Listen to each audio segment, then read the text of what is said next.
या सगळ्या नियमांच्या विपरीत जाऊन जर कुठल्या लायसेन्स सावकाराने अशा पद्धतीने कोणावर कर्ज लादलं असेल त्यांनीही तक्रार करावी। आम्ही कारवाई करून नियमानुसार त्या ठिकाणी त्यांना पूर्ण रिलीफ देऊ आणि अशा प्रकारे चुकीचं जर काम कोणी करत असेल तर त्यांचा सावकारीचा लायसन्स देखील रद्द होईल आणि फौजदारी कारवाई देखील त्या ठिकाणी करण्यात येईल।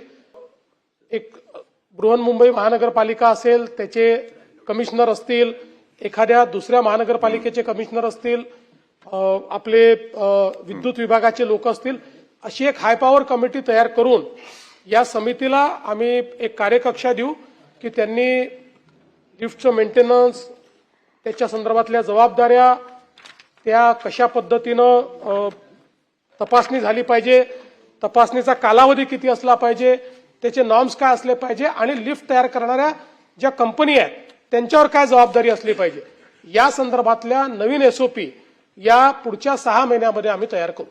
ते सायकलच्या अनुसार आपण 90% पोहोचतो। 85% जरी या वर्षी दिसत असलो तरी पुढच्या वर्षी आपण 90% 92% पोहोचतो। पण तसंच एकूणच हा जे हेड आहे म्हणजे अल्पवयीन असतील किंवा महिला असतील या सगळ्यांना शोधण्याकरता स्पेशल मोहिमा या आपण हातामध्ये घेतलेल्या आहेत। त्या संदर्भात स्पेशल स्क्वॉड्स आपण तयार केलेले आहेत आणि सगळ्यात महत्त्वाचं आता प्रत्येक पोलीस स्टेशनचं ज्यावेळेस आपण मार्किंग करतो त्या मार्किंगमध्ये विशेषतः महिलांवरच्या गुन्ह्यांसोबत ज्या बेपत्ता झालेल्या महिला आहेत त्यांना किती शोधलं याच्या आधारावर आपण त्यांचं रँकिंग जे आहे ते रँकिंग करतो। 21 लोकांवर एफआयआर करण्यात आलाय, 11 लोकांना अटक झाली आहे, ज्यात एमडीला पण अटक केली आहे। एमडीला पण आता या ठिकाणी अटक झालेली आहे। त्यामुळे कोणालाच पाठीशी घालण्याचा प्रश्न हा निर्माण होत नाही।